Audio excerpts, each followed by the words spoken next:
Welcome to the IP2 podcast. I'm Shea Ashby, and as always, I'm joined by Felix Chung. We are honored to be joined by Niccolo Paqueo today. Fresh off being announced as one of the participants to the Celebrational event in Queenstown, New Zealand, he is one of FAB's most prolific and hardest working judges.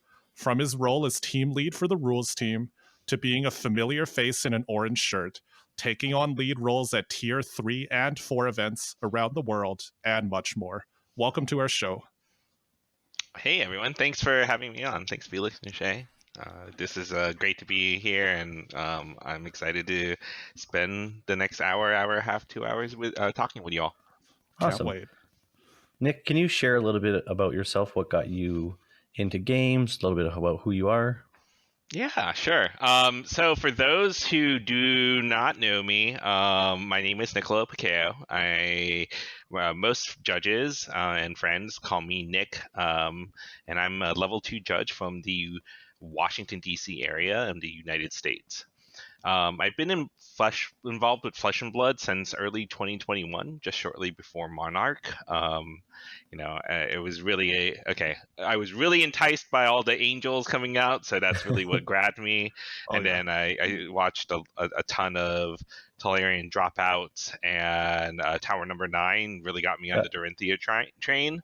So that just kind of hooked me from there. So background, in general in games, I just love like every sort of game, like tabletop, computer, RPGs, you name it.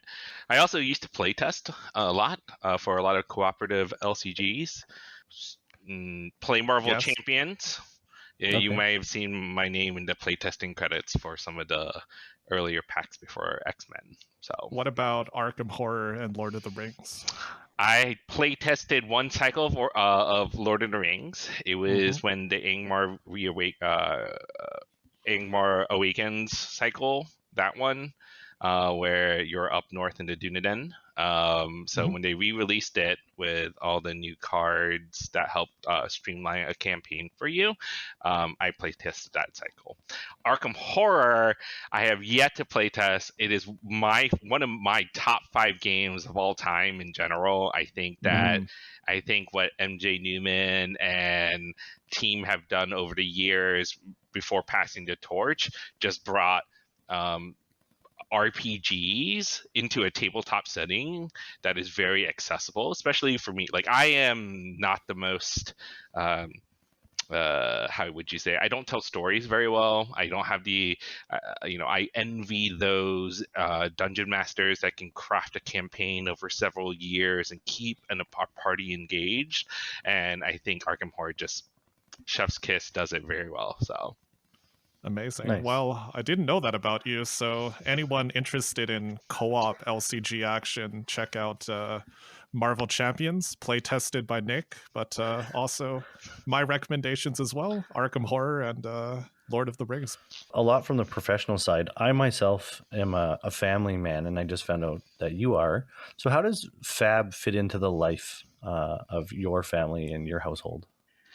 I'm going to say this as being only close to 1 year in, and I'm sure this, if you asked me another year from now, how has it changed? And I may give you a different answer.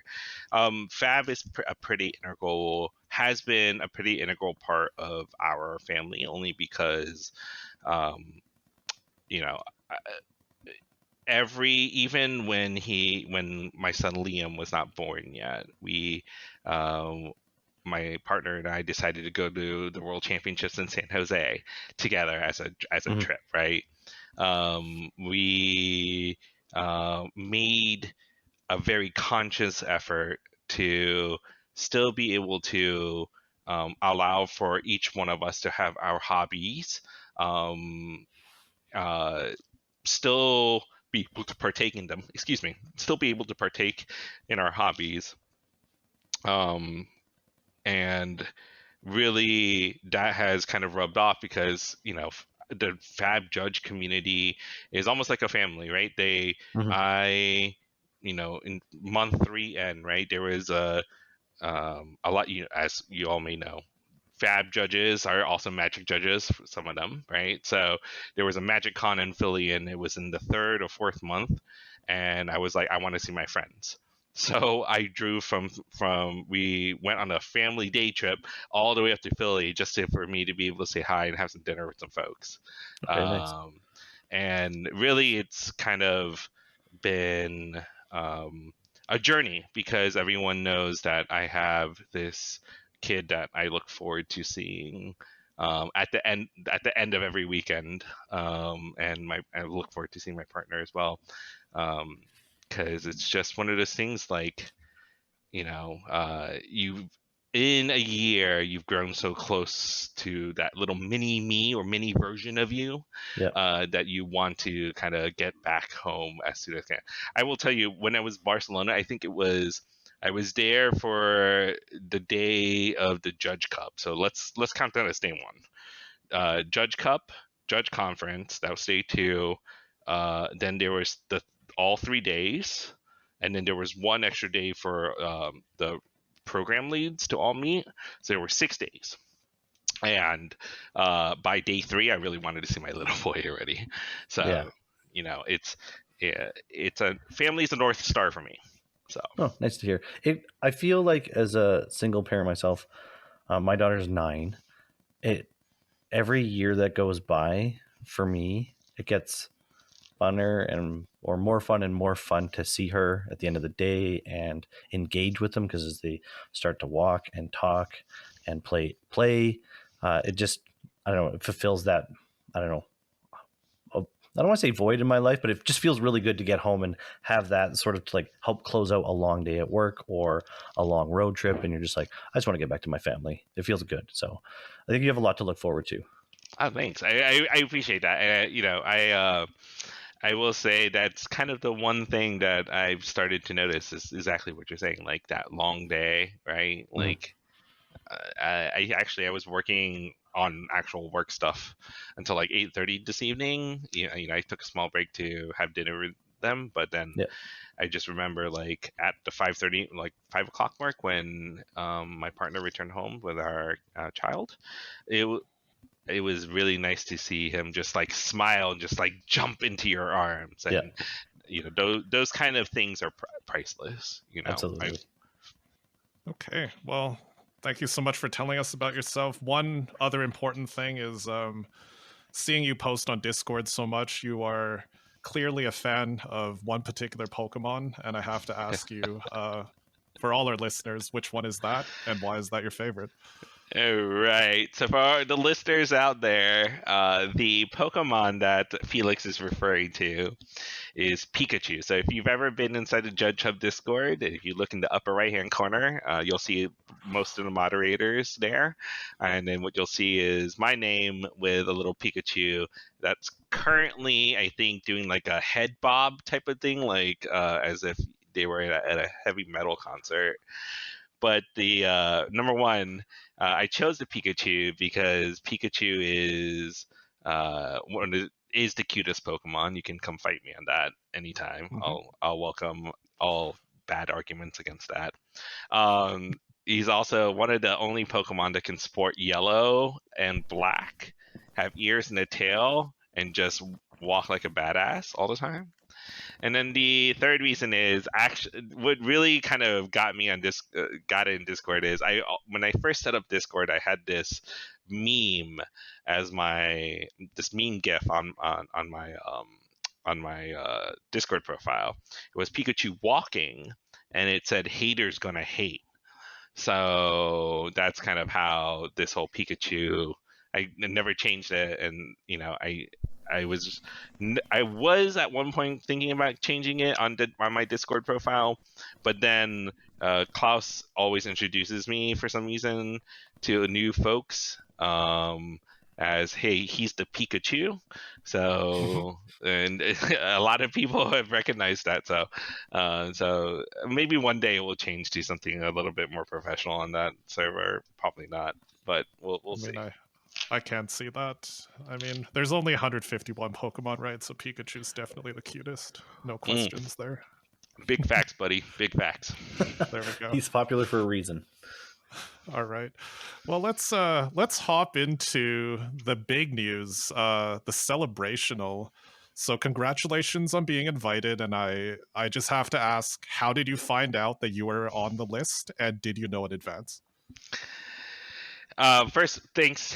It is still, even when I hear it myself, it's still like a dream. So I found out one evening. I was just like working at my computer, and then Klaus, the judge program manager, asked me if I had time to meet within an hour. And I told him, yeah. What do you need? Like, what's happening? Like, and he didn't say anything beyond that. He says, just does this time work? And I was like, sure. So I get sent an invite to Google Meet essentially, and on the invite I see Amanda, I see Trevor Baker, who's the head of Premier OP at LSS, as well as Josh Scott, who is our rules and policy manager.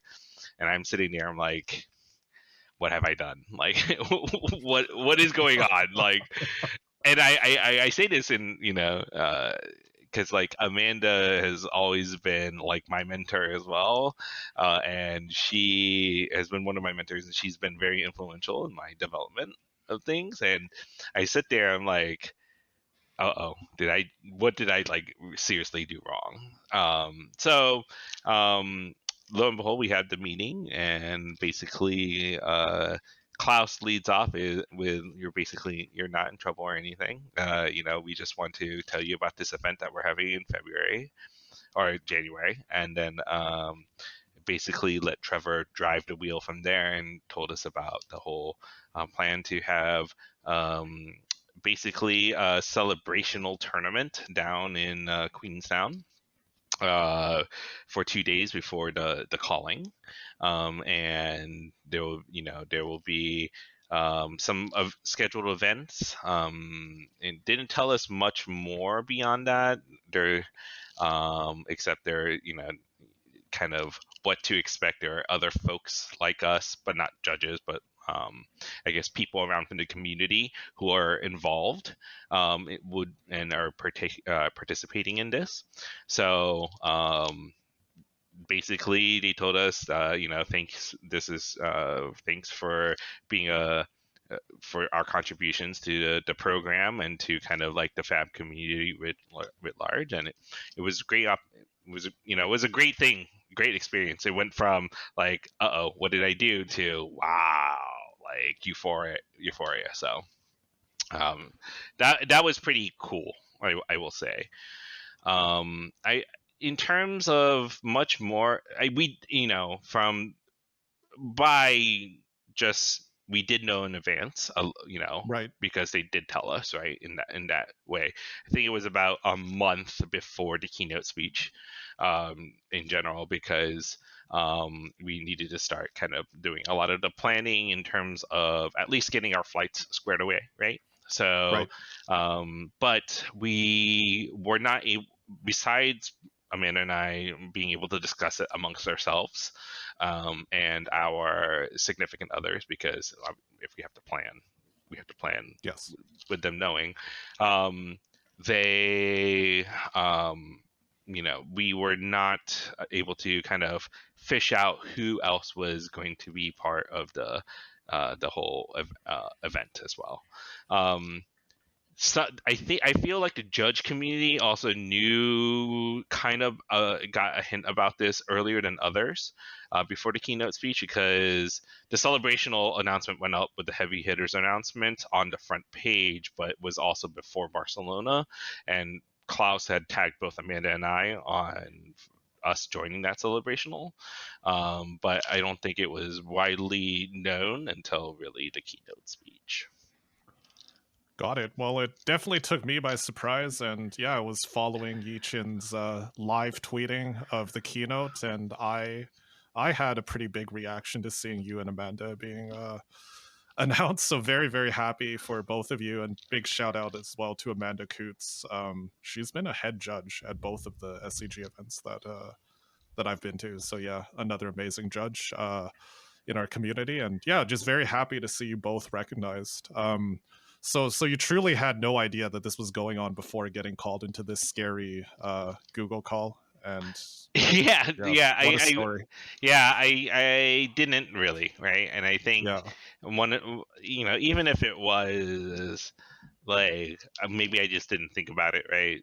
They're like, sometimes people are like asking me like, "Hey, what are you doing in this month of this year?" And I'm like, "I don't know. Are you gonna come and visit me?" Like type of deal. So I'm just like, because Klaus sometimes stays over with me, or like, after an event, like, in the, well, I'll take Pro Tour Baltimore for example. Like there was a few judges who were residing in the area that were kind of like hanging out in the area, and sometimes people drop by into the DC area. Who would have think, like the DC area is a pretty hot and popping place, but so generally I don't really kind of connect Fab to other people, especially like when they're judging other kind of card games too. So I'm just like, I'm not aware of your schedule. So like, if you right. want to come and I'll cook you some food. We'll go out to eat. Like, come on down. You have a place to stay. So I never really made connecting the dots that way.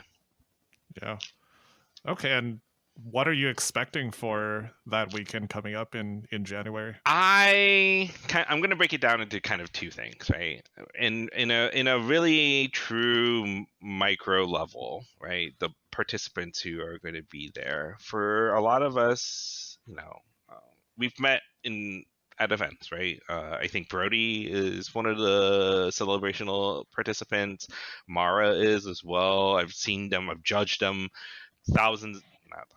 That's overstating it. Multiple times, right? Yes. Vin as well from Germany, Orly, who does fantastic work for our judging community by really supporting and developing Purple Fox, right?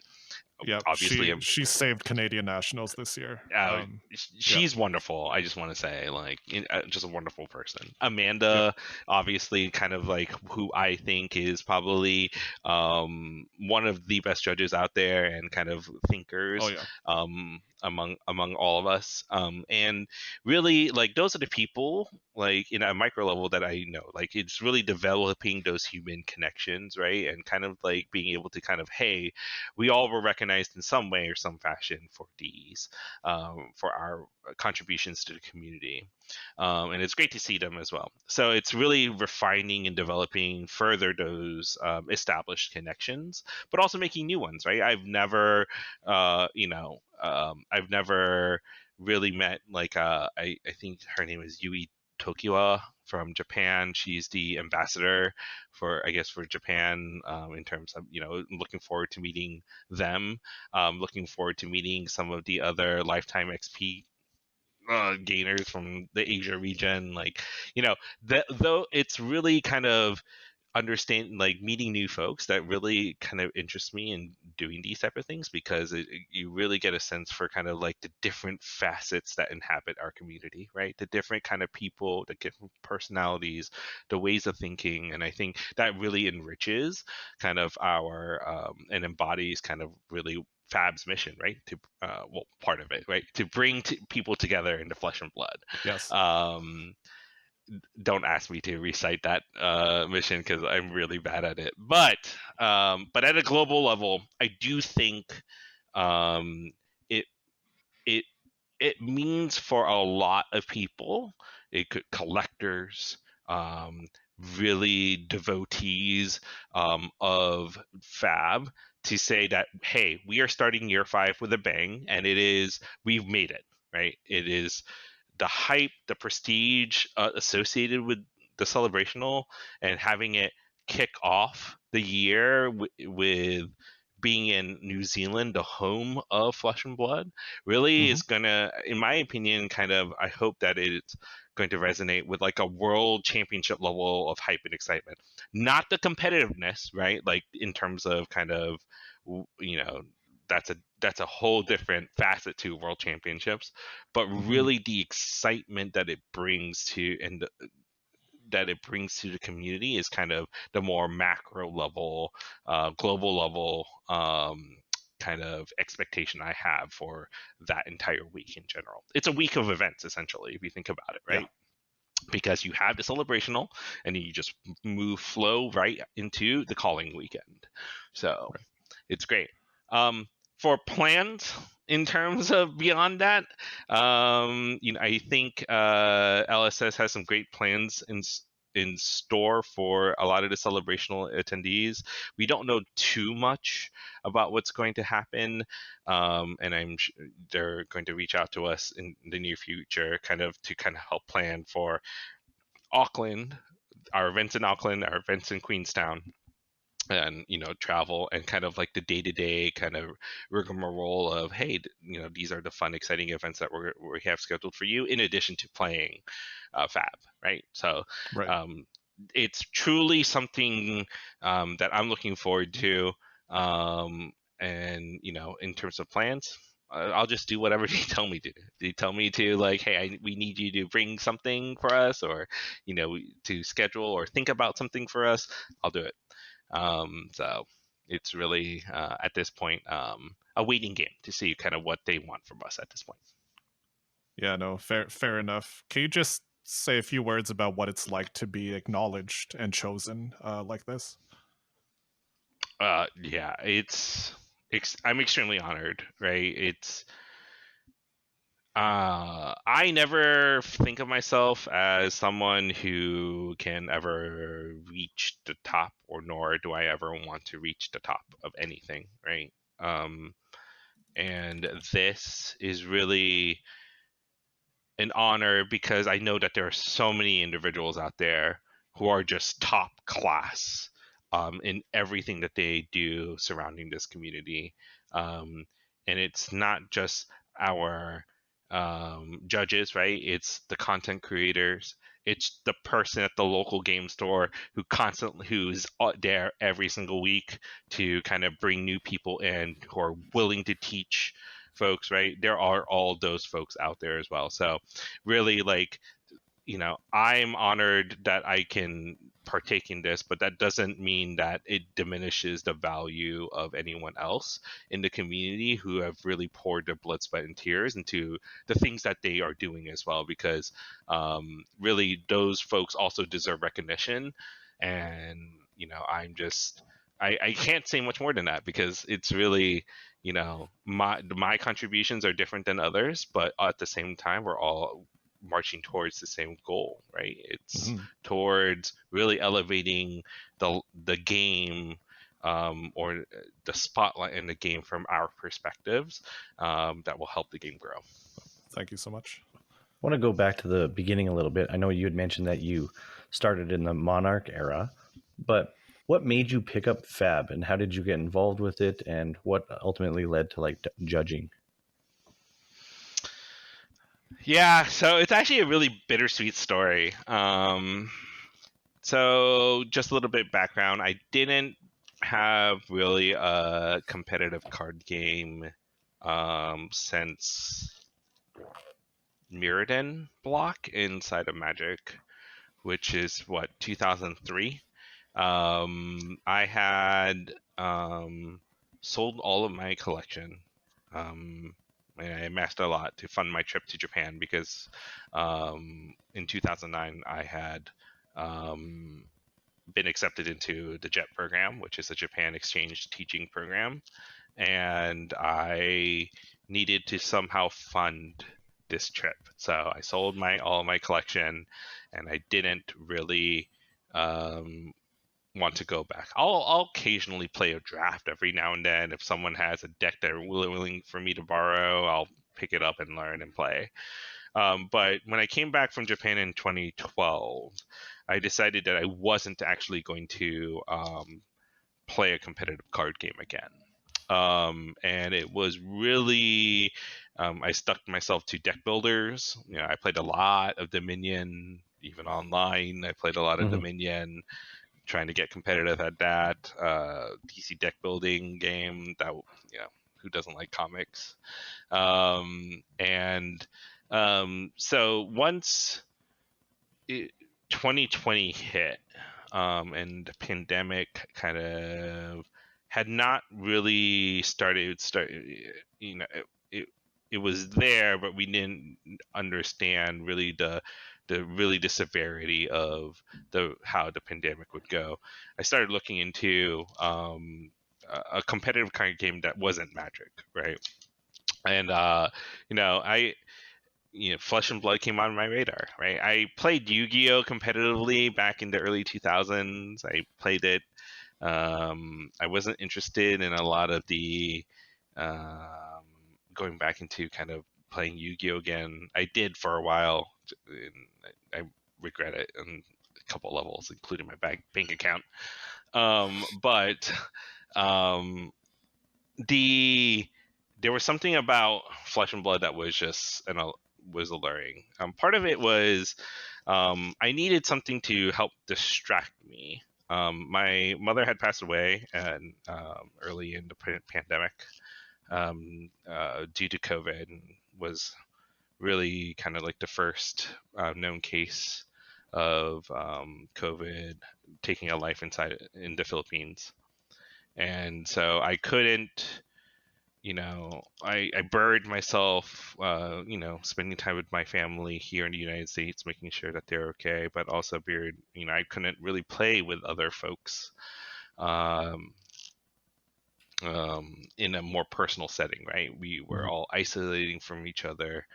And so I was talking to David, and at one point we signed up for Vorpal board, which allowed us to be able to play like tabletop games using our physical pieces, using a camera and a boom arm. But then we wanted something a little bit more competitive. So we started looking into Flesh and Blood that way, because at the time, really they were... Team Covenant was covering it very well as kind of like a support. They had a lot of support for it, right? A lot of subscription. Monarch era meant like their subscription service. It was really where it started to take off, and we got into it. And I have subscriptions with them at for other games as well. And so I was like, let's take a chance on this. So we bought a ton of boxes, started cracking them open, I started to watch more and more of, like I said, Tolarian Dropouts and Tower Number 9, and really being enthralled with the accessibility of being able to play a competitive card game over camera on Discord. And that's really what hooked me, right? Being able to still have that because at the time I was looking for something how to engage back into the real world, and this was probably the best outlet for someone like me, because I love games. I love to be able to interact with people, meet new people, and if we can do that online over camera, it really speaks to kind of how great the internet and communications has really evolved over the last 20 years to be able to do that, right? I can't even fathom thinking about doing that in 2006, 2009. Where we are in the 2020s, 2010, like it really brought people together in a really, really trying time. It was also a very good outlet for someone looking to re-engage into the world. And then after that, 2021 comes about, right? And like as we move through 2021 towards the end, we're able to see a little bit more in-store play. I was able to meet and some of the great folks in our community finally in person, have drinks with them, have meaningful conversations in person. And that's really what kind of speaks to the broad mission of Flesh and Blood. So after that, it's all been great. You're not the first person to mention that playing online was one of the key aspects of engaging in Flesh and Blood. Just as a statement here, I think that one of the most intelligent things that LSS did was support webcam and online play. And I don't necessarily think that the growth of the game would have happened as much as it did during that time. They could have also, if they made some poor decisions, it could have also buried any chance that we even have a game today. So I like hearing that, because it keeps getting reinforced as we talk to people about it, that, you know, if you got into the game sort of in and around that time, that was one of those key aspects to getting people into the game. And like you had already touched on, in the COVID, it's just a way to start to slowly, I guess, interact with people. Yes, it wasn't in person, but man, some people working from home didn't really get a chance to see anybody during that time. So it's very interesting to hear you kind of mention that as well. Yeah, I agree. I think, you know, if you look at kind of what the other card games did during that, right? I almost feel like they followed. Um, they were. I feel like Flesh and Blood set the standard in terms of weekly, periodical online play and having that support. Because if you look at it during that time, I think Digimon had their world championships on camera as well. Yu-Gi-Oh had some sort of like world championship, but it wasn't like weekly online play that was being supported at the time.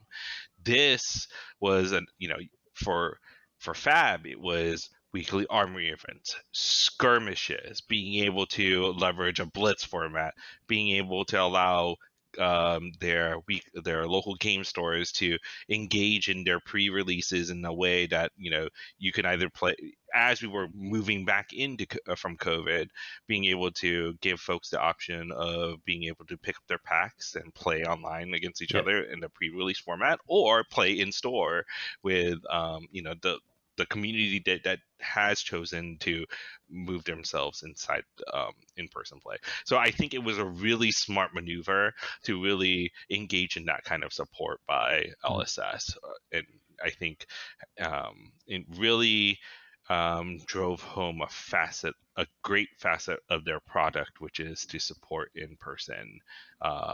in-person play experience, even across a cyber barrier. Yeah. So you initially start out as a player to the game, playing it online, like you had mentioned. What ultimately led to you looking into becoming a judge with FAB? That's a great question. So, the Purple Discord is really the origin story of many of our listeners out there, and kind of the judges out there. Is really what started me. I started haunting around the games rule QA because, like I told you in my background, I really like to learn how things work, right? I'm very process oriented. I want to know how things work, how things can be scaled up or replicated, right? Those instances are like, if rule A works for this situation, does it work for then this other situation, right? Mm-hmm. So kind of understanding that. So I was basically around a game rules QA channel for a large portion of the year until kind of RTN season. And that year, I think it was 2021. And for that purpose, I think Josh had just gotten his he was recruited by LSS, right? He joined LSS, and then he made the announcement, and then he made, basically, he was mulling over making a Judge Hub server, essentially. And kind of that's what kind of led from one thing to another. It went from the Purple Discord over to the Judge Hub server. He was looking for moderators, and I had never moderated before, but I was willing to kind of help with this, leading the ship for him. So there was a whole bunch of us who applied to be moderators, and we got in a lot of experienced folks, right? So you have myself, you have Joe Kavanaugh from the California area, Tim Grant, who goes by Raffle, and was lurking in that Games Rule QA channel for a while, and still does. From Connecticut, you had Dan Collins from New Jersey. You had Ward Warren, Amanda Coots, Ward Warren from SEG, who's been really influential for me. And, I think ultimately it came to a point where, aside from kind of like helping my local communities, right? Like that's kind of what we all join to judge in general, is kind of to help our local communities, be that solid rock for them to help, or that light tower to help guide them on the right path, to sailing on the right path. When I was looking for more, I think the opportunities with SEG really got me hooked on more, right? It was kind of, let's delve deeper into what it is, because I think there was one momentous kind of memory I have in kind of like my online dealings with Ward and conversations with Ward, and we were all talking about kind of opportunities for judges at the local areas, local communities, versus opportunities for at more bigger regional scenes. And I offered my opinion, and Ward offered his, and rebutted my opinion pretty perfectly, actually. And it really got me to kind of engage and more into the regional scene, because SEG has traditionally been on the East Coast. So I was still kind of, by extension, helping my community, because my community would show up to these larger events, and then I would see familiar faces. But at the same time, me being at these events, I could be exposed to kind of what it means to be a part of large event teams as well, and get that practice. SEG Roanoke 2021, I think it was like October or something like that, or November.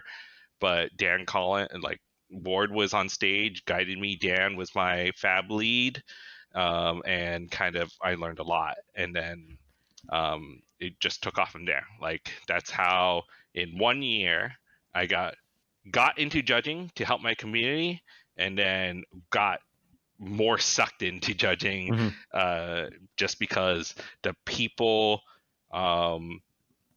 who really support you who supported me were fantastic mentors and fantastic people who kind of helped to shape a way of thinking that I feel really, and I felt really supported by them. So, that kind of sense of community, right? That supportive feel, that backbone is really what helps drive folks to do more and get involved more into their passions. You speak to a lot of things. Like judges do have an important role in their local communities. It's not just we're here to, show up to your local PQ, make people nervous, hand out a bunch of penalties, DQ people, and leave. Like that's that maybe is the impression that I may have had, because this is my first real competitive trading card game. Let's say I was pretty afraid of being judged by Shea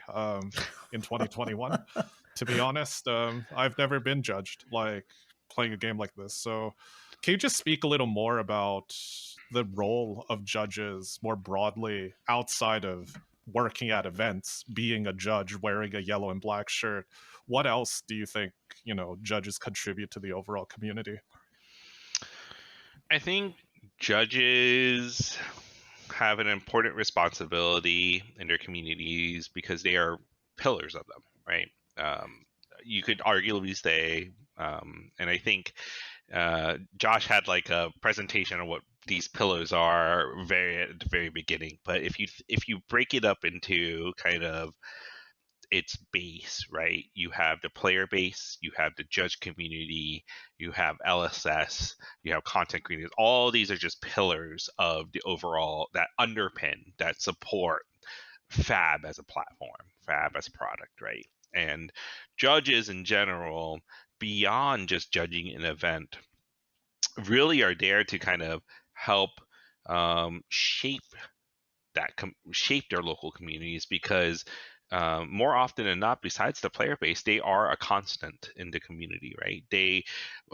players old and experienced and less experienced will go to them with their questions, hoping to find some sort of solace or some sort of understanding that they don't understand, and maybe a judge can make it clear because of the way they communicate and understand how things work better. And if they don't, those judges will do their due diligence, hopefully, to find the right answers for them, right? So in a way, it's kind of like that customer service portion aspect that really kind of help define judges and the great judges, right? Because they're able to create a feedback loop that is that ultimately results in trust, right? And they are trusted sources for their communities. And trust is a big thing in general, right? Trust is, if you look at all your teams throughout like a corporate world, or in our whatever job that you're at, you trust the people around you to do the things that they're supposed to be doing. And as that's why trust is so key, because in the world of FAB, there's a lot of cards going on, and there's going to be more cards going on.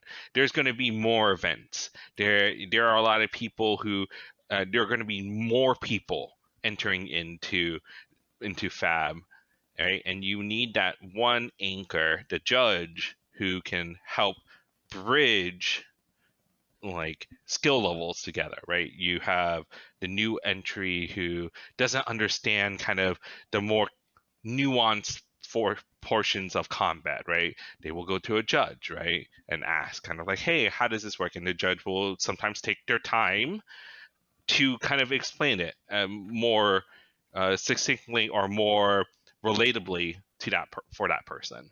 And that's really kind of the community work that they do beyond just events, is being that trusted anchor at their community where anyone can go to. It's almost like like one of those machines, like a vending machine, like you put a quarter in, and then like you press the button, Coke comes out, right? For judges, it's almost like that, but just with a better like customer service experience. With hey, you mentioned last week that you had trouble. Are you still having trouble now? That that kind of great familiarity, because you understand that how that person in your communities work. If they came back, they had a good experience, you follow up with them, and then they're able to foster friendships. And that's kind of the other portion for judges. Their responsibility and their contributions to the judge community is how they develop the friendships among people, right? Because they set the tone for community involvement, right? If folks are constantly seeing you all the time, you're going to by nature ask them, oh, how's your day? How's life? How have you been? Like Felix, when you started this podcast, you asked me, it's been a long time. We were able to develop a level of ethos with each other. Because we already had rapport built up. With judges, over time, they build up rapport with their communities, and they are able to set an example of how kind of like a great member of the community will conduct themselves. So by that, it's kind of not only is it trust, but also leading by example. Their conduct in their community is what they contribute to the overall judge community. Yeah, that's a great answer. And I mean, judges are people within the community that gave enough of a damn to write voluntarily multiple choice exams and achieve a certain mark. And, a lot of the times are also playing as well and supporting their local communities and being that touch point for, rules, for policies, explaining different changes to the player base. So that's really, really good. Thank you. And is there anything in general that you think if you had a message or a lesson for the broader relationship between players and judges among the community, do you see something that could be improved, or like a lesson that you wish the broader community could learn about judges?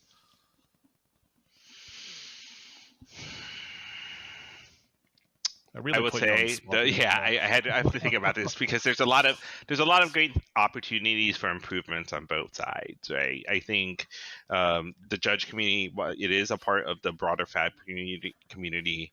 Um, we constantly are learning from the broader community about their needs, their questions, their concerns, and the question is, how do we kind of approach that? And I think at at the end of the day, that really speaks to two things in my mind. One, I am just asked the broader community, be patient with the judge community, right? The judge community is filled with individuals who are passionate about the game. There are different levels of experience between judges, but all of us have the common goal of providing the best way to help facilitate for playing great games in Flesh and Blood. So patience, especially with those who are willing to judge, right? They don't have the opportunity to be able to play. They are, in a way, doing something that affects a whole group of people and not just themselves. Of course, there some people may argue that it's really they're doing it for themselves because there might be some prizes involved or some rewards or some compensation or something that involved. But at the end of the day, those judges, you can always identify those judges who really do care. And it's because they've invested all their time and energy into the community, and it affects a lot of people. And sometimes people want change really fast. And to that, be patient. It's, time will help evolve us to a state where it may not be readily addressed now, but as long as some feedback has been provided, it's been looked at, it will get done maybe in the future or get addressed. May not be addressed in the way that one has thought it would be because everyone has differing ideas, but patience will help us kind of get things done in a manner that we're able to kind of comprehensively think through these through changes or new waves of things more easily. And the second thing I would probably say for the broader community, besides patience, is we're only human, right? We're all human. Mm-hmm. People are prone to mistakes, and it does, just being a judge doesn't absolve us from being a human or making a mistake. I have made my fair share of mistakes. I have made my fair share of kind of inefficiencies, right? Things that I could have done better. Looking back, hindsight's always 2020. But you only learn that through kind of experience. And part of, in my opinion, the human condition, the great thing about being human is that you kind of learn from your mistakes, and you try to and as long as you're aiming to do better than what you did before, I think you're always going to be successful in life. And I hope that people will feel the same way and give judges a little bit more slack when it comes to mistakes that they have made.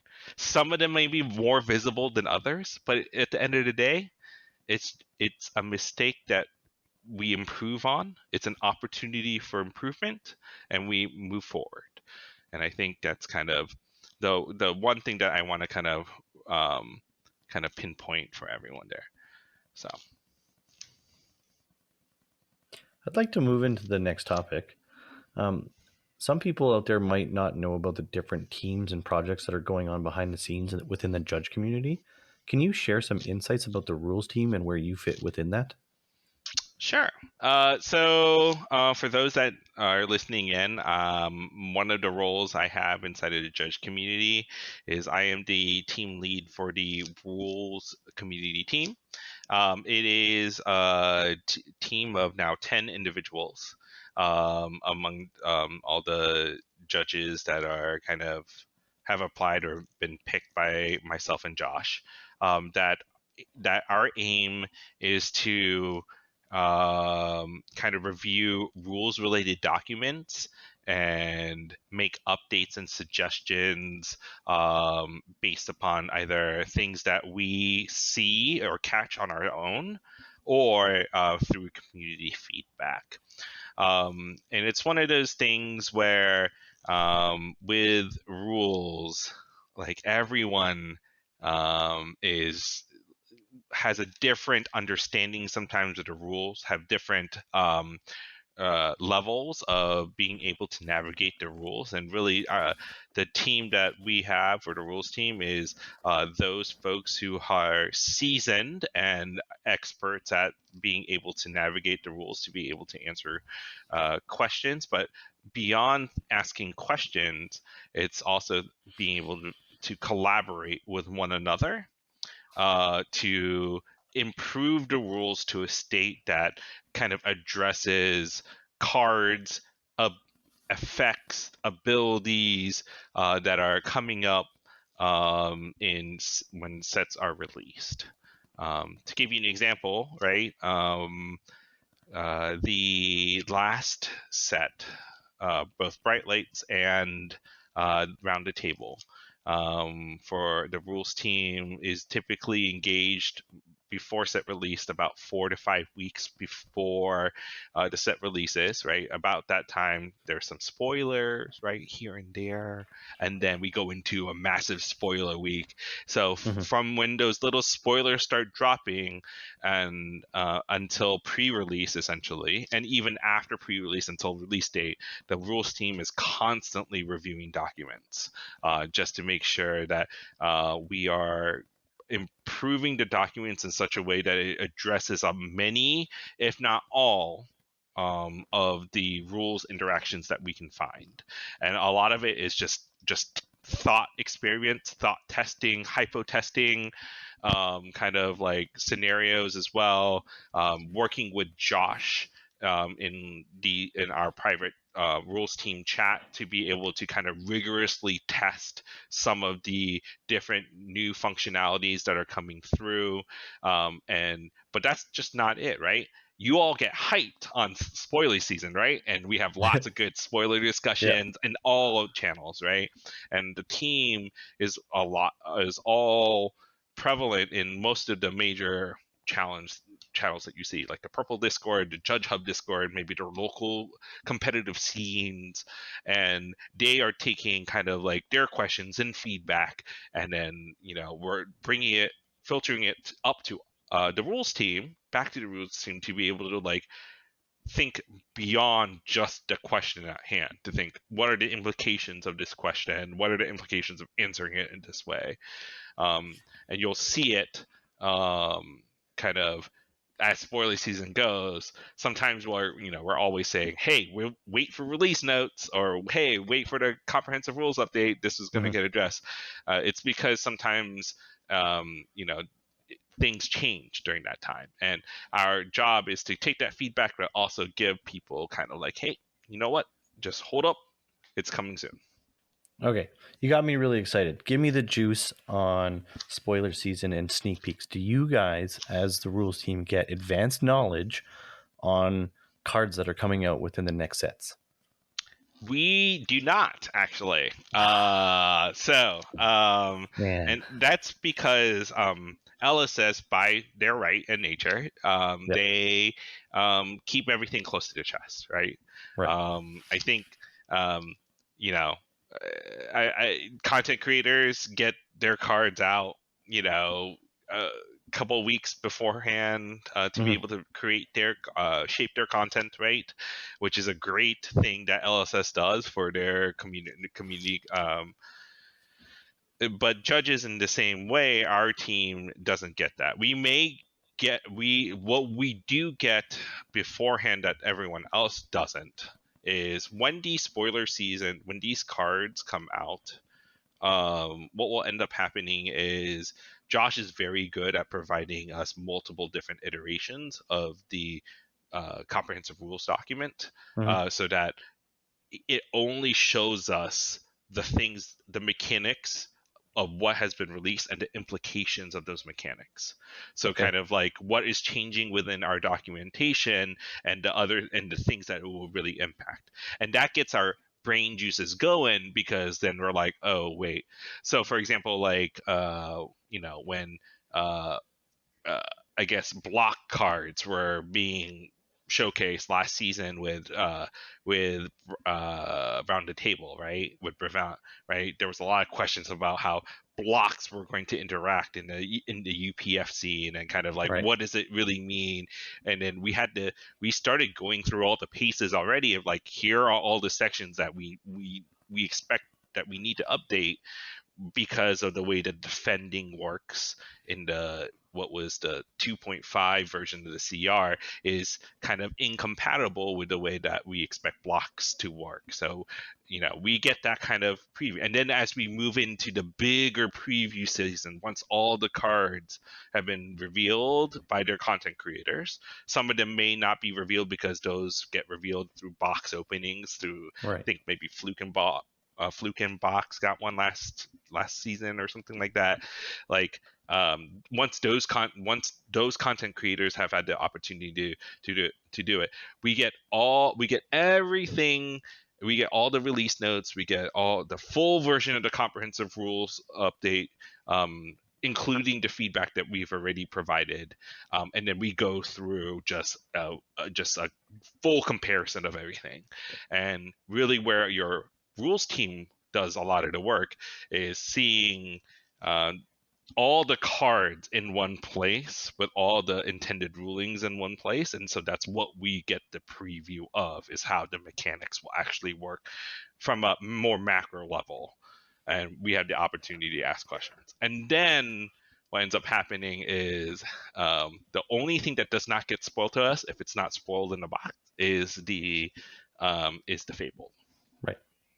So is it like time crunch for you guys then? Because you have the short spoiler season pre-release, and what is that, like 2 weeks before the comprehensive rules need to come out then? Or is it shorter than that, or a bit longer than that? Yeah, so it is. It's a little bit longer than that, right? It's more. Let's say, um, once we have the cards, so we have that little short sneak peek season, right? And then we have like a gap, and then we have like the longer 3-day, 4-day spoiler season, where they're like 10 spoilers a day by 10 different creators. Yep. And then, that's where like the large chunk of all, spoiler season channels across all your discords start popping up with new cards and people commenting. That 3 to 4 day period, once that ends, we have like a 2-week period after that. Okay. But that 2-week period until from the end of that spoiler season up to the pre-release, who knows, it might be shorter sometimes. In that 2-week period, we go through that second review of the comprehensive rules with everything being revealed to us in terms of the mechanics. We go through writing all the release notes in a way that is digestible for pre-release, right? And then we even update that after pre-release as well. Myself and Josh, and we'll sometimes be going through and reviewing all the rules reprise and back alley Oracle articles that are published on FAB TCG as well. And sometimes we get the larger team involved in those reviews, but sometimes we don't, because we want their focus to be solely on making the rules, the release notes and the CR documents to be as perfect as possible. And then once pre-release happens, what will end up happening is there's a week between pre-release, and also there's between pre-release and the release date of the product. And what will happen is during that time, we will also take a lot of the feedback that we get from in the chatter that we hear from pre-releases, like interactions that they did not come up during spoiler season or was not caught in spoiler season, and we will make adjustments to the release notes if needed, also to the CR if needed, and then we're constantly doing that loop until probably a week after the release date. That's when we say, okay, that's final. No more changes to the release notes. No, anything else for the CR, we can for the comprehensive rules, we'll put into our next how do you say, sprint, so to speak. Which means the next time we're planning for the comprehensive rules to be updated. And on that note, that's just what the rules team does. There is a section where Josh and I will meet a couple of weeks ahead of time to talk about the schedule, kind of like our deadlines, but also talk about existing things in the CR that need to be fixed or that we can possibly get in with this update, that are kind of like things that you may not necessarily have ever thought about before, but that's part of the secrecy of our team, is that we're able to kind of think about these things, but we generally don't advertise holes in the CR, for example, because we don't want to cause undue heartburn, for lack of a better word, from just kind of identifying these issues. For us, we kind of identify the issues, we put it on our backlog, and then we kind of work through it. But we never kind of advertise it in a way that is that will cause undue necessary heartburn in the community. Okay. Now, you working alongside Josh, that's something that you do because you're the team lead, and is there other things that also encompass your role as the team lead for this? Yeah, so in terms of my skill set, so aside from reviewing all the documentation for the team leads, for as part of a member of being the group, the team, for me, I take a lot of care of a lot of the administrative things associated with our team. So making sure that we're all sticking to our deadlines, giving them a heads ups on kind of when our deadlines are ending, making sure that everything is clear in terms of kind of our expectations and the rule and kind of the rules as being part of the team, making them have reminders that they should not be sharing documents at all.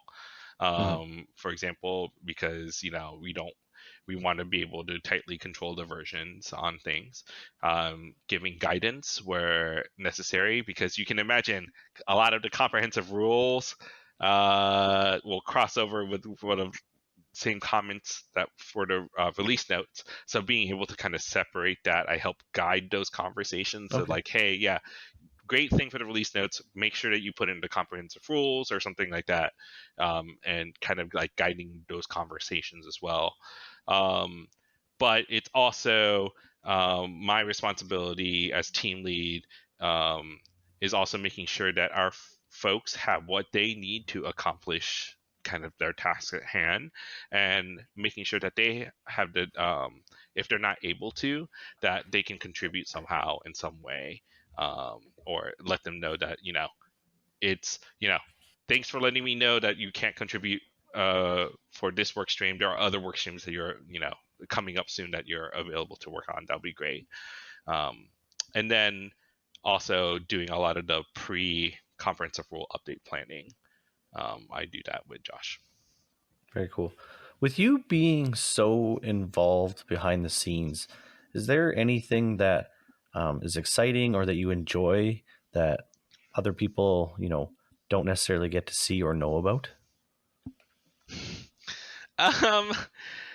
I enjoy being able to know things around the community, like having a pulse on things rules related in the community.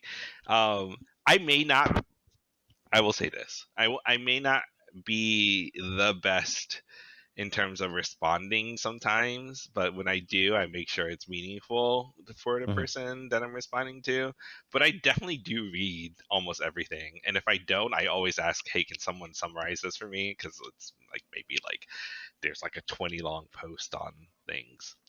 But I think what I enjoy most about being behind the scenes is not only the pulse, um the heartbeat, like understanding, like I work with Yi Chen to sometimes, like we bounce ideas off each other, Joe Kavanaugh and I, because I'm part of the exam team as well, like we'll think about kind of like ways to improve or shorten our processes, for example. And a lot of that just speaks to just the overall kind of knowledge base that folks have, like other leads have as well, and their experience, and to be able to draw upon each other's experience, because you can learn from each other. And I think for me, that pulse right there is what really attracts me, because it's just, there is a confluence of knowledge among the people who are really partaking and really involved in their teams, that one can draw from. And it's just, you learn so much. Like, let me give you an example, and this is not a behind the scenes thing. I think people were geeking out of something called Obsidian inside of the FAB Judge server. And the fact that people can geek out over that and then draw from each other on it is an example of what happens in behind the scenes, right? Like, project management skills, like being able to, Joe Kavanaugh is probably the person I would relate to in terms of kind of his direction in his career is kind of mimics mine, because we all do project management, similar things. So being able to kind of have that milestone kind of relatability and kind of be able to draw from each other, it's great. I find that, and we're both detail oriented, we're all process oriented too, so it's great to kind of collaborate on those things and kind of really refine those skills. And that's where I like being, I'm so involved in behind the scenes, because it gives me an opportunity to practice those things that I may not necessarily get too much practice of during my day-to-day job, or exposure during my day-to-day job to do so. So do you set any like longer term objectives for your ongoing intensive engagement behind the scenes with the judge program, or is it still just every day head down, do your work? It's definitely not.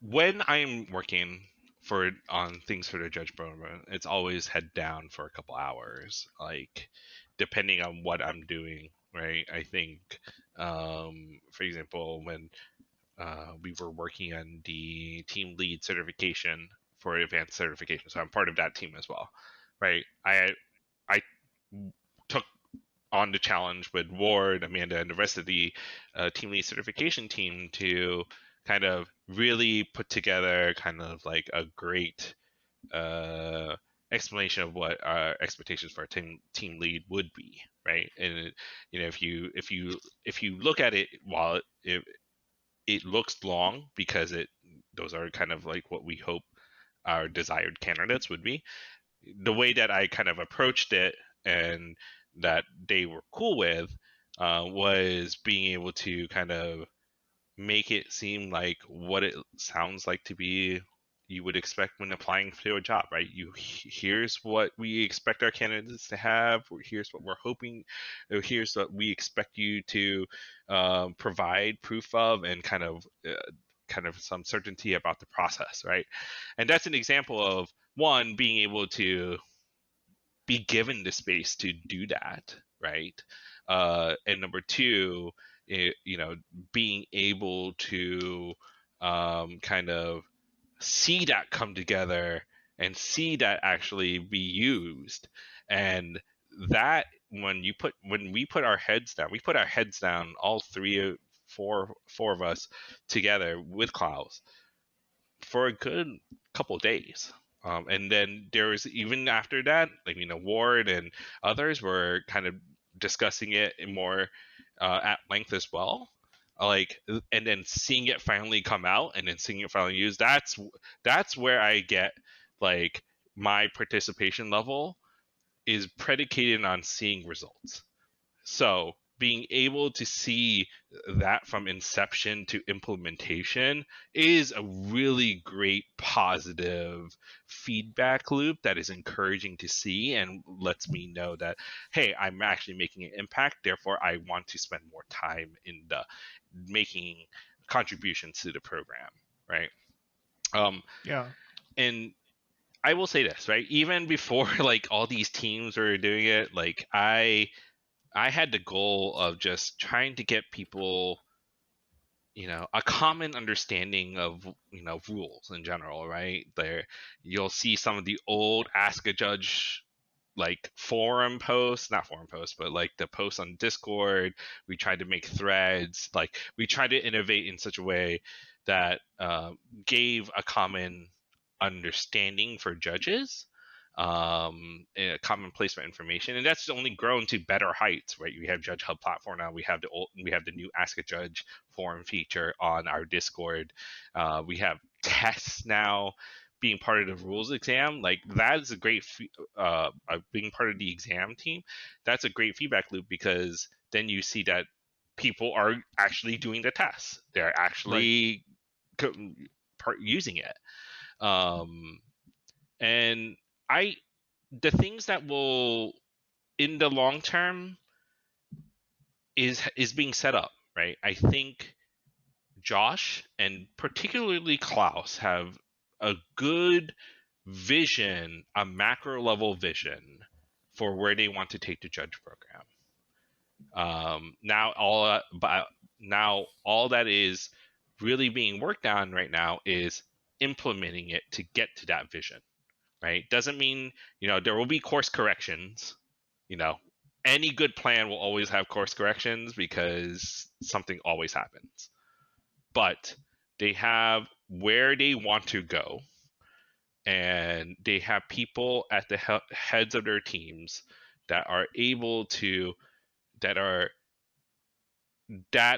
can accomplish things, and seeing those things being accomplished help others feel a sense of accomplishment as well, and therefore want to devote more of their opportunity. And that's exactly it for me.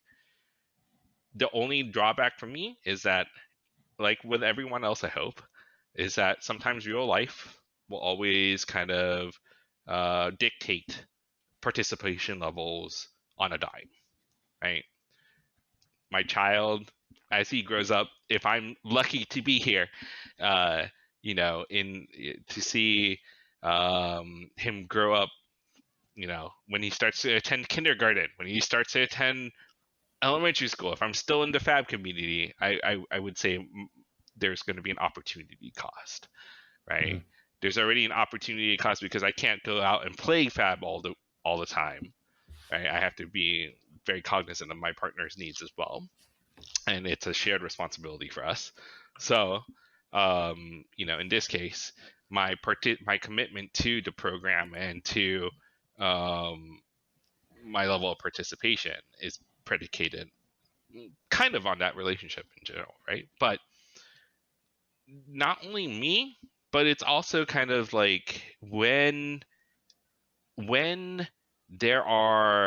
it's also based on Flesh and Blood itself, right? When there's something as monumental as new events coming in, right? I don't think, like, if you asked me 5 months ago, like, hey, if I told you that we're increasing to a $1.5 million prize money purchase, money purse for just organized play, I would have been like, no way. 1.5 million, like 1 million is already great. 1.5 is even better. I would have told you that you were lying to me. But obviously, it's great. And because of that, there are going to be new opportunities because there are more events. And at the end of the day, it's just going to be impossible for anybody to attend all of them, right? Or at least for me, attend all of them. So I have to start picking and choosing. But that doesn't mean my participation level is going to kind of increase or decrease because of that. It's just my opportunities to contribute may be different in different ways because of it. Yeah, you've talked about being a part of. Well, we know that you're the team lead for the rules team. You've talked about being the Discord moderator, part of the exam team and the advanced certification team as well. I mean, this sounds like more than a second job for you, to be quite honest. Like, is this still a hobby for you, do you consider, or is this truly another job with deadlines and responsibilities and meetings and all of that? Definitely still a hobby, everyone. It's definitely still a hobby. I will say, what I'm not able to do is play often. But so, the sports analogy that I'll make here for all those who are sports, like, if you have a bad shooting night, not saying that I'm having a bad portion of my life, but in bad shooting night in basketball, right? There are other things that you can be doing on the court to make an impact. You can be playing defense. You can make it harder for the other team to kind of get into rhythm, right? Not saying that those are things, but the analogy here is there just because I can't participate in the way that I want to participate always, it doesn't mean that I'm not participating in a meaningful way either, right? I can be doing other things, but in this case, I've chosen to participate by contributing back to what I think is something that will affect more than just myself.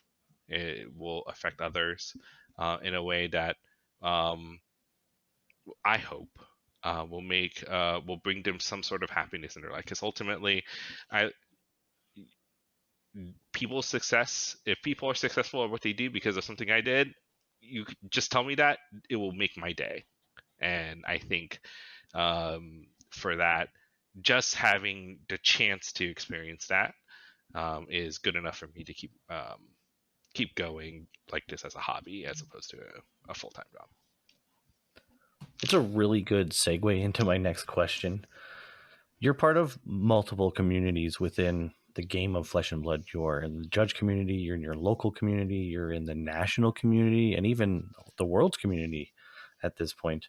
Do you see any changes within the community now compared to when you started? And where do you think things will go in the future? So the easy hits, judge community, right? I think from where I once started back in 2021 with that Road to National season to now, right? There are judge gifts. I think the very first judge gift was what? That for the Road to Nationals was Herald of Judgment, extended art or something like that. Yeah, I And think now so. And now we have opportunities for folks to earn judge packs that have outstanding cold foils in them.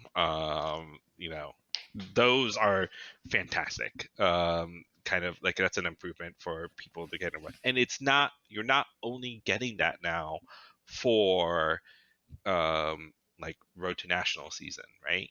Or your ProQuest season. You're getting those at conferences. If you're an active member of any of the community teams, you may be getting a few packs here and there, right? The packs are really what is a great innovation from 2 years ago to now, is a way to reward community contributions. And I think that really helps get people on board to really spending their time, for those that care, really spending their time and into the program. Judge Hub, I think when Dan Collins and Joe Kavanaugh and Josh rolled that out, that was great.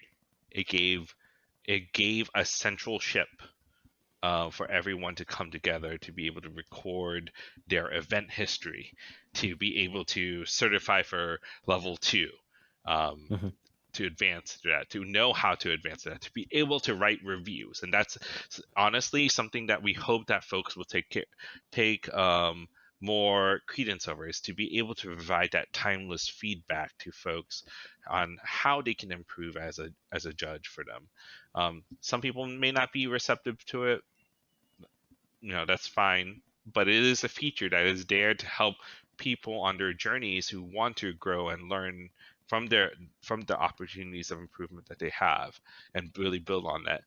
That is a feature that 2 years ago never existed, right? Yep.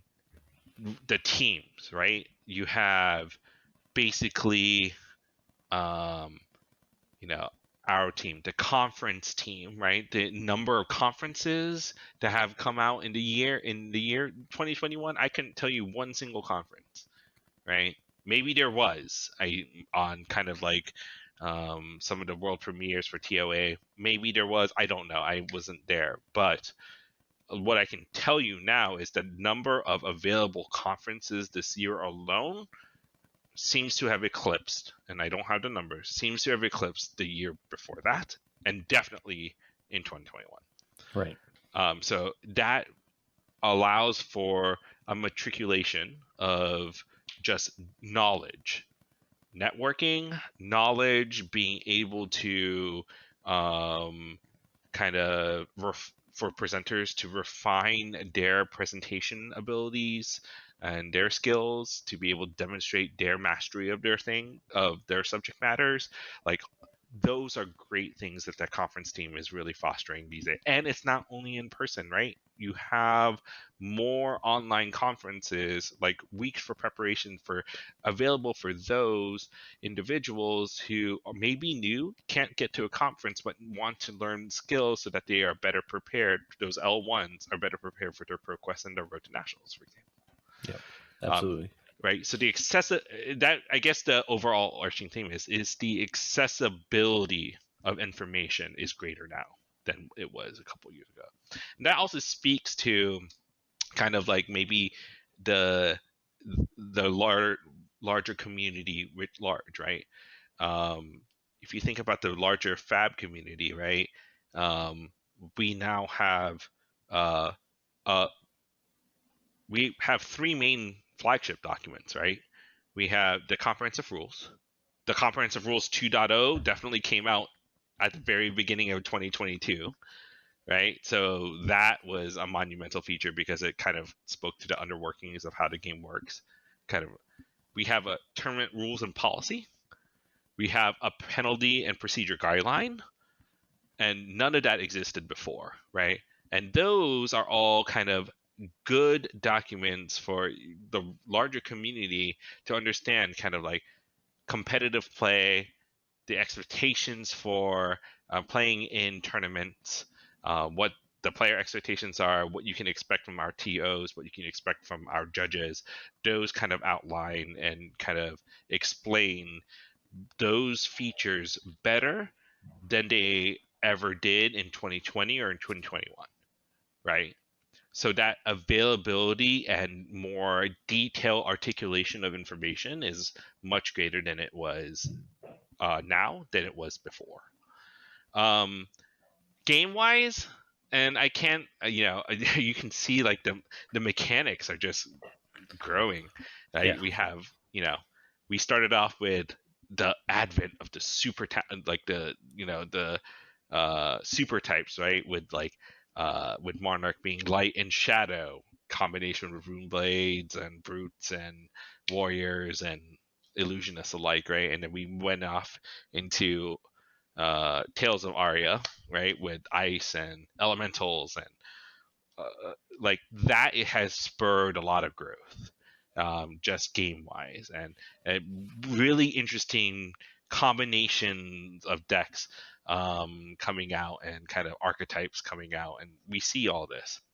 And I think for me, I'm hoping that what they built on in the last 4 years, what I'm hoping is that they start to balance opportunities to kind of play those like great cards, those great card pools again through their Living Legend format, but having the opportunity, and where it needs to be balanced at is playing the more current existing formats, right? And I think that will be an interesting challenge for LSS, presenting those two types of opportunities amongst their however many callings, however many battle hardens there are this year, right? Because I think, you want to be able to let people know that, and if what they say is true, with 15 new heroes coming in, you want them to have the outlet to be able to play their older cards, because that those mean things to them as well. Mhm. And I think that will be an interesting challenge for them to see, and something that I look forward to seeing, actually, because I myself, first of all, I don't like ice as a talent in general. I can respect it, but I'm How dare you?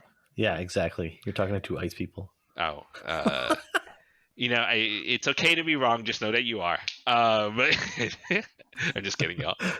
Yeah. But I really feel for the fact that you don't you Icelander, Oldhim, and Bravo Starter Show are out in every premiere format, and now Living Legends back. Living Legend is here, so you can be able to play them. Is great.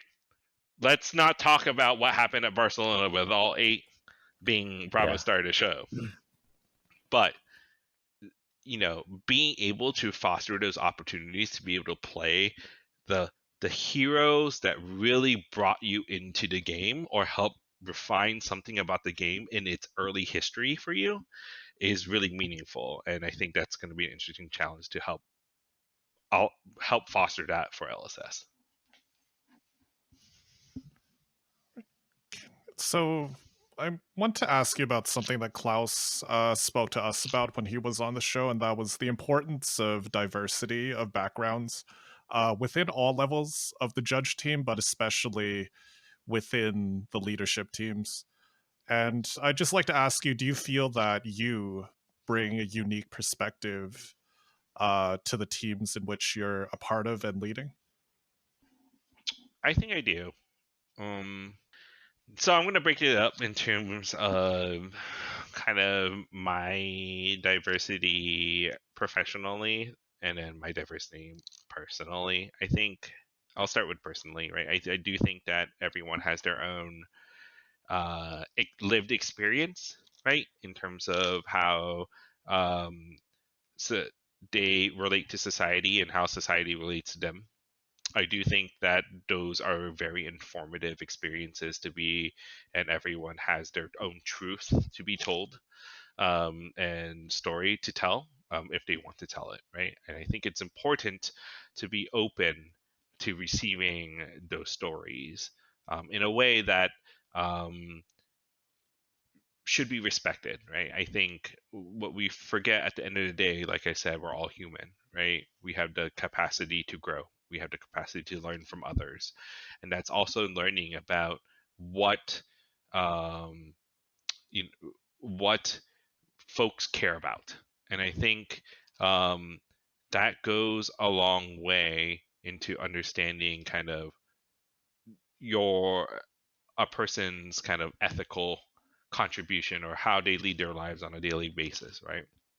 And I think having that as a telos um, for you to be able to guide is a good thing, right? Because you're open to diverse perspectives, you're more willing to discuss things in a manner that is aimed at meaningful engagement and meaningful, authentic relationships.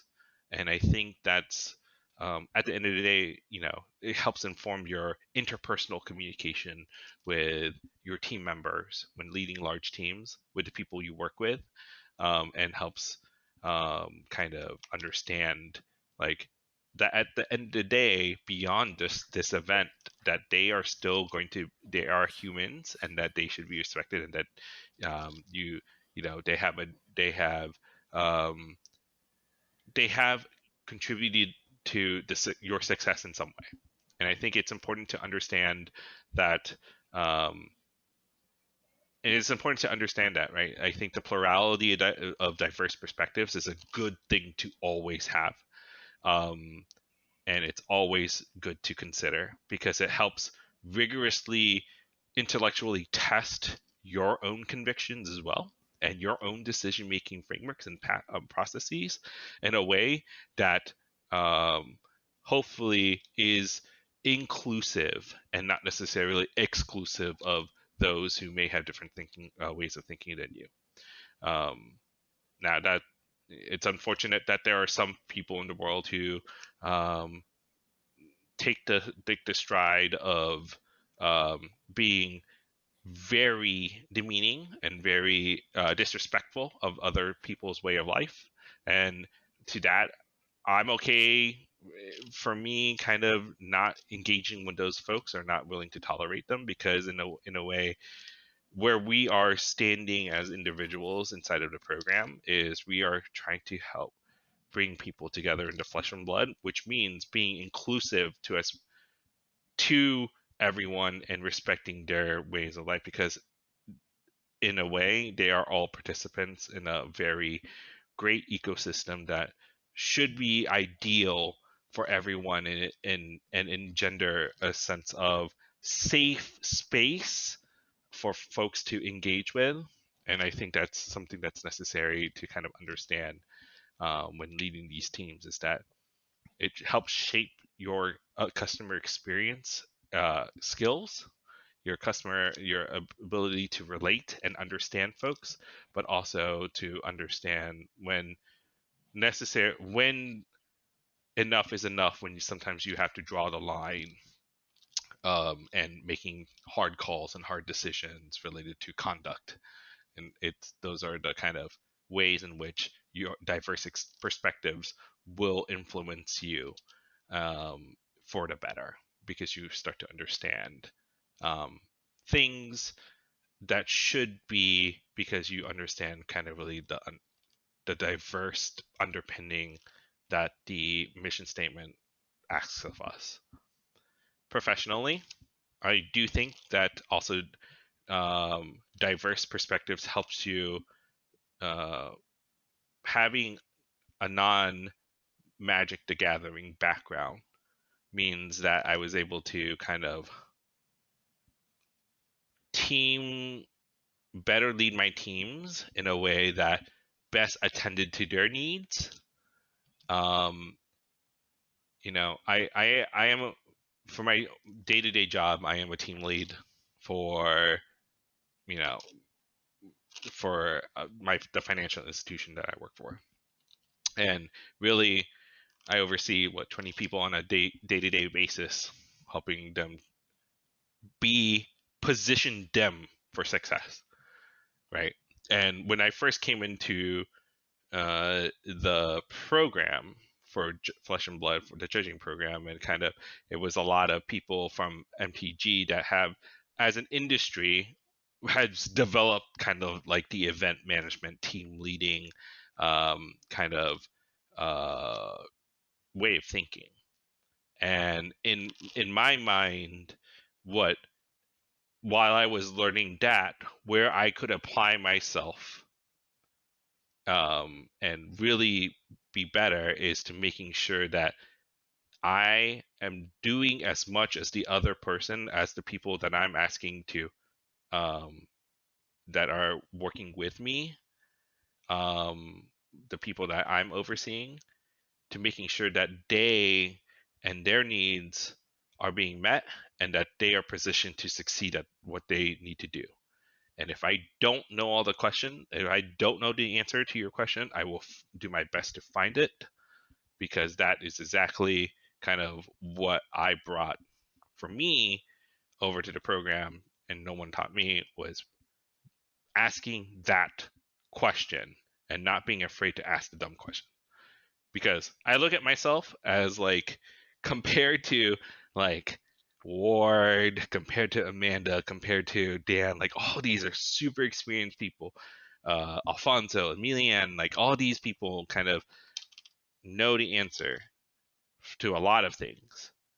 And where and I'm so grateful to all of them because they allowed me to ask the questions that needed to be asked for me in order for me to understand and do the best job possible.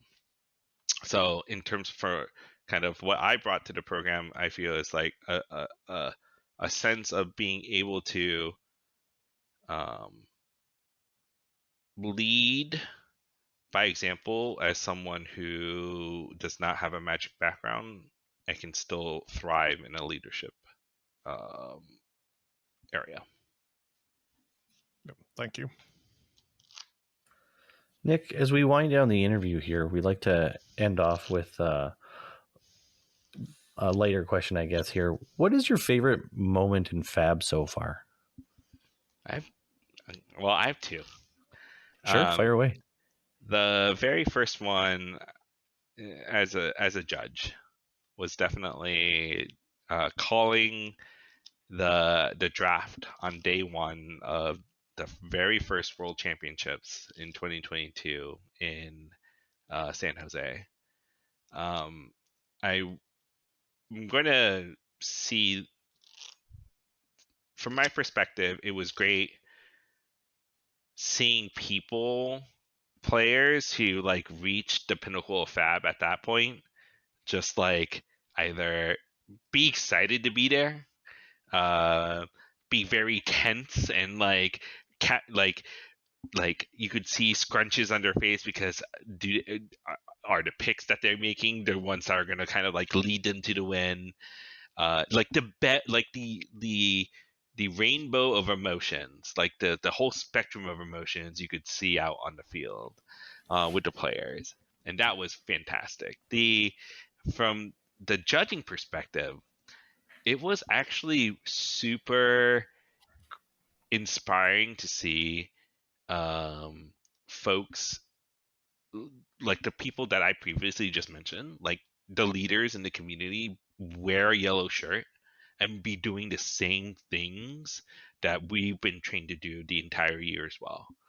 And all of us coming together to work on that. Like day one had a ton of yellow shirts just riddling the floor, trying to make sure that the draft goes off without any problems, or if there was any problems, they were solved immediately, right? Or we were calling drafts on the side just to get them back in sync and whatnot. So, but you saw people, your team leads, working at being very focused, and it was great to see because normally we're on the floor looking at each other, but when you're calling draft, you're at a central point, and this central point happened to be on the stage. And seeing that kind of flow was just an amazing moment to me. Like, I don't think I could pass that up ever again. That was fantastic. As a player, there was a skirmish I won in season 3 that I won with Dorinthia, my first love in FAB, and I went 5-0-1 in Swiss, and then racked it through the top 8, and ultimately won it. It was bitter. It was great because it was like the first time I've won anything relevant in FAB, because I don't get to play that much, right? So I was judging some events during that time, and so I won it with Dorinthia. I had a Hearted Fiendal in there because I think at the time Rob from Tolarian Dropouts had a Hearted Fiendal in there. So like the day right before when I was building my deck, I was like, I'm gonna do what he did. So I put a Hearted Fiendal, and good lord, did it save my ass. And this is before like Hearted Fiendal really started to spike up with the advent of I guess TOA and Everfest coming out. I guess when Icelander started coming out again, people were really putting that as a potential option in their deck because of the life gain associated with it. But I loved it, and I think I think one of the greatest things in general with that one was like you saw the people in your local community that just uh, really have a great opinion about you were just staying afterwards to see how far you would go, and then they would like they were watching all my games, and then there was a crowd going, and it was just incredible to see like when you feel like the community really has your back, that that's an amazing feeling all by itself, right? Let me give you an example. The Greek individual who won Worlds this year had a fantastic. I think his name's Alex, right? Alex or Alexandros, yeah. Andros, yeah. yeah. I remember watching that final match, and then when he won it, all his friends that traveled from Greece with him that were outside of the barrier were just yelling and doing like a soccer style chant. And it really actually reminisced with me it recalled with me that that's how I felt. Like when you have a support system like that, you feel like you can take on the world. You feel like you're Yeah. doing something right. And that Yeah, it those feels are, so good. yeah, those are the moments that I appreciate and will never forget. Yeah, well, that's great. And it must have been a big skirmish for you as well, just with that many Swiss rounds. You said 6, right? Yeah. Yeah, that's impressive. Congratulations, yeah. Well, we're winding down here, Nick. Any closing thoughts for us before we end things up? I just want to say thank you to both of you. I know I talked a lot. I hope I answered all your questions in a way that is great for the listeners, great for you.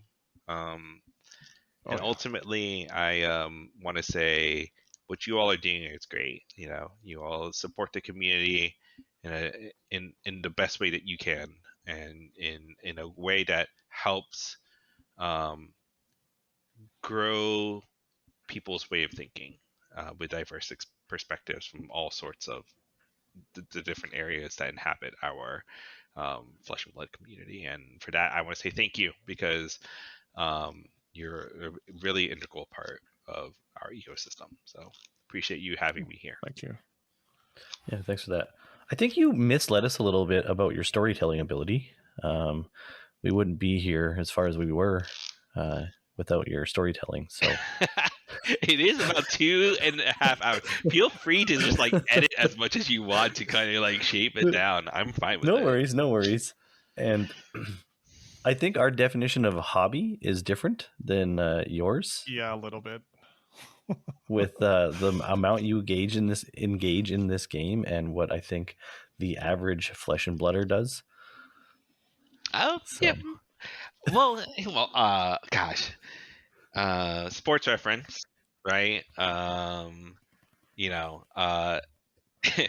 I've been listening to a lot of Kobe Bryant lately in terms of the way he's thinking about like the Mamba mentality. If someone when you're asleep, someone else is working kind of deal. So that's kind of the approach I take to things. But I mean, hobby wise, yeah, I don't know. It's just I feel like this game's worth it. This community is worth it. So yeah, that's awesome. So again, thank you so much for chatting with us today. If people wanted to reach out to you, should they, and where can they? Yes, they can. I'm always available to talk.